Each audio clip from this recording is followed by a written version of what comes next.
ماجراهای تام سخنگو و دوستان.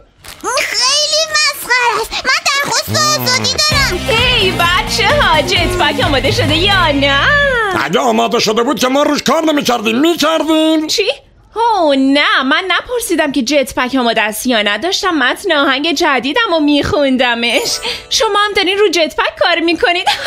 چه تصادف جالبی. وای چه بلایی سرش اومده؟ اون سرش اومده. من فقط میخواستم کمک کنم. ما هنوز جت پک رو تموم نکردیم به خاطر اینکه جینجر همش میاد تو دست و پای ما. بی خیال، شما نمیتونید از جینجر انتظار داشته باشید که چیزی به این بالی نظرشو جلب نکنه. اون یه بچه است. آره یه بچه‌م. گوش کن، تام و بن باید بدون هیچ حواس پرتی کارشون رو انجام بدن، ولی اگه دلت بخواد میتونی تو آهنگ جدیدم کمکم کنی. اوه درباره منی که جت پک سواری میکنم؟ نه این یه استعاره است برای دوست داشتن. دوست داشتن؟ هم داری چی کار میکنی؟ به هم بگو یه چیز سرگرم کننده است. جینجر، دارم برنامه مورد علاقه جدیدم رو میبینم. بچه نینجا. درباره چی هست؟ نینجا ها. گوشم با توه. بچه نینجا. من همه اموال این مغازه، من این موتوری که جلوی در پارک شده رو میدزدم. هیچ کس هم نمیتونه جلو ما بگیره. نکنه تو بچه نینجایی؟ شخصیت اصلی چوچک نینجا است. اون یه جورایی چطور بگم؟ باید بگم که بچه نینجا است.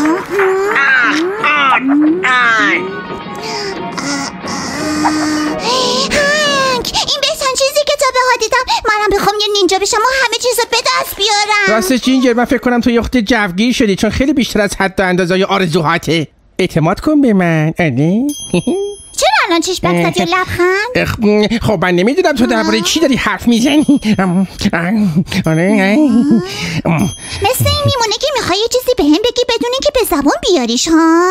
هنگ تو یه نینجایی. شاید این جواب سوالات تو رو بده. هنگ چوچک نینجا. نینجا شدن کار ساده ای نبود. مجبور شدم عضو کلاب طرفدارهای بچه نینجا بشم. کتاب آموزشی بچه نینجا رو دانلود کنم و اینو بخرم. خدمت مخصوصشو.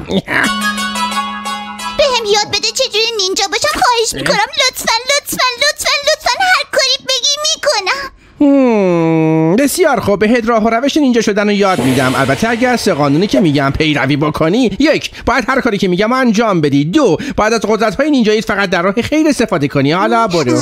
باشه، ولی فقط اینا 2 تا و این اولین درس تو خواهد بود. من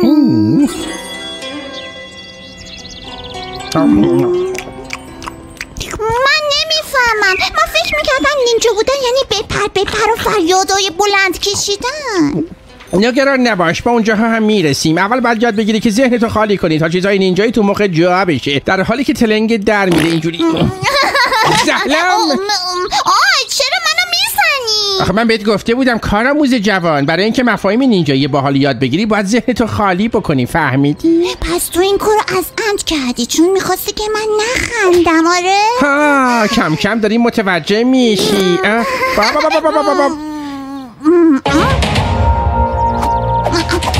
یه نینجا باید بتونه کارهای غیر ممکن رو با چشای بسته انجام بده.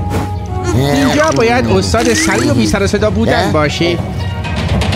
یه نینجا ذهنش باید آری از حواس پرتی ها باشه. اینجوری. آره اینجوری. کاری که من الان کردم هم شاملشه. آنجلا مطمئنی میخوای این کارو بکنی؟ من دارم یه آهنگ درباره یه جت پک مینویسم. اگر تجربه پرواز با یه جت پک واقعی رو نداشته باشم حس آهنگم خوب در نمیاد. زود باشین، من آمادم. با شمارش من 3 2 برو.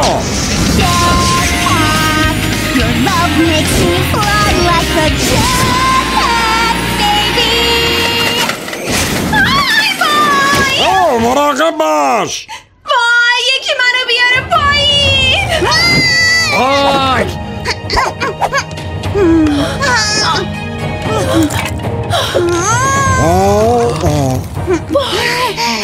جینجر تو منو نجات اما دادی. جت پک هنوز اون بالاست. کارت عالی بود شاگردی عزیزم. آریگاتو استاد. صبر کن. اینجا چه خبره؟ چرا جینجر سعی نمیکنه جت پک رو بدزده و سوارش بشه؟ چون هنگ به من راه و رسم نینجاها رو یاد داده. درسته. خوبه که اینطور. خیلی خوب بچه‌ها، وقتشه بالاخره با جت پک پرواز کنیم. اگه این جواب بده یه قدم به تولید انبوهش و پخشش توی خونه ها نزدیک میشیم. تصور کن ترافیک از بین میره، آسانسورها، شلوغی آسانسورها. سلام به همه، این منم تام سخنگوی خودتون که شما رو به تماشای پخش زنده اولین پرواز آزمایشی جت پکمون دعوت میکنم. خب به خودت نگاه کن، قبل از تمرینات میخواستی جت پک رو بدزدی، حالا آرامش یک نینجای واقعی رو داری تو. بله استاد، من نینجای قوی هستم. ای بین، چرا به بیننده هامون سرعت حرکت این خوشگله رو نمیگیم؟ خب حدوداً 1050 مایل در ساعت. درسته. البته اگه سایز دوستمون جینجر باشین به احتمال زیاد سرعتش به 2000 هم میرسه. یادت باشه کارآموز جوان، آرامش نینجا. بله، نینجا بودن خیلی بیشتر از به دست آوردن چیزیه که میخوام. یه چیز دیگه، شتاب دهنده های سرعتی، خنک کننده. این چیز خنک کنندم داره؟ خیلی خفنه. وای من طاقتشو ندارم. معمولا من اون کسی هستم که اول امتحانش میکنه، ولی میخوام این دفعه استثنا باشم. کسی اینجاست که بیشتر از من لیاقت پرواز رو داره، کسی که ثابت کرده ارزش این افتخار بزرگ رو داره. بالاخره میتونم با جت پک پرواز کنم. این بهترین روز و باحال‌ترین روز عمرمه. منظورم اینه که من به هستم دیگه رودخانه زندگی به براتون حرکت میکنم. خیلی خوب، حالا این شخص مورد نظر خیلی دوست داره سوار این جت شه. کسی که من دارم درباره‌اش صحبت میکنم کسی نیست به جز آنجلا که شجاعانه توی تست قبلی کمکمون کرد. اگه بهش فکر کنی این دومین پروازت با جت پک. آره اگه فکر کنی. درسته تام، دومیش میشه. جینجر آروم باش، تمرینات خودتو فراموش نکن، اینو یادت نره.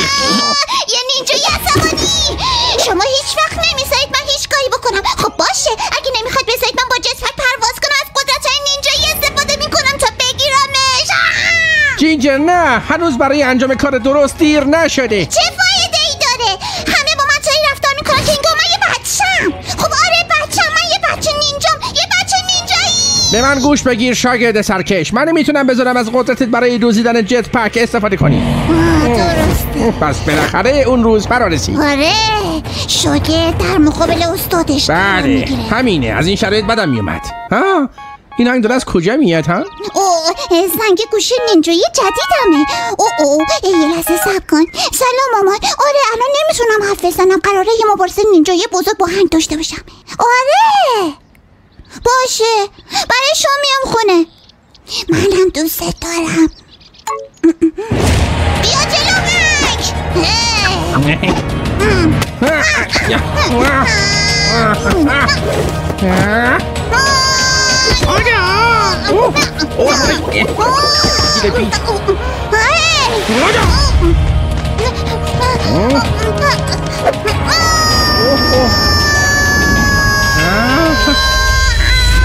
دمت چخته. اون بازیگری نیست که نقش دوزش بچه نینجا رو بازی میکرد؟ تایکوانده. کجا هستی؟ اون جت پک منه. به امید دیدار. خداحافظ.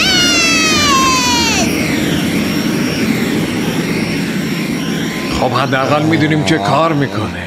چی؟ چرا داری از من فیلم میگیری؟ از جت پک فیلم بگیر. فکر کنم باید میدونستیم که نینجا کردن جینجر فکر خوبی نیست. خب میدونی همونطور که استاد کاراته چوچک نینجا میگه وقتی قدرت زیادی داری مسئولیت پذیری همون چیزیه که باید بعضی وقتا بهش فکر کنی. فهمیدین؟ کاملا درسته. ببینم حالا جینجر کجا رفته، نباید نگرانش باشیم. من شکست ناپذیرم.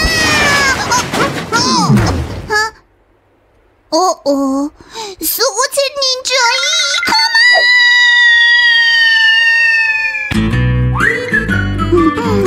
بالاخره رسید. روز میلکشیک مجانی. روز میلکشیک مجانی. همه میاین دیگه؟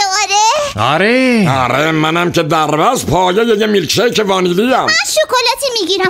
نسک و نعنایی، اصلا همشو میخوام.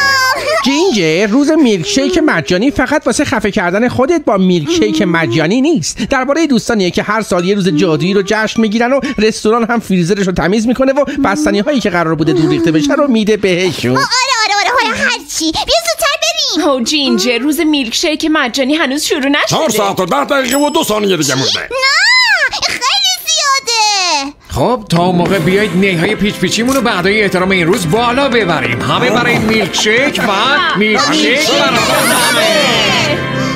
آخه این نی من بو میده. مگه پارسال تمیزش نکردی؟ صبر کن ببینم این نیا قابل تمیز شدن هستن درسته؟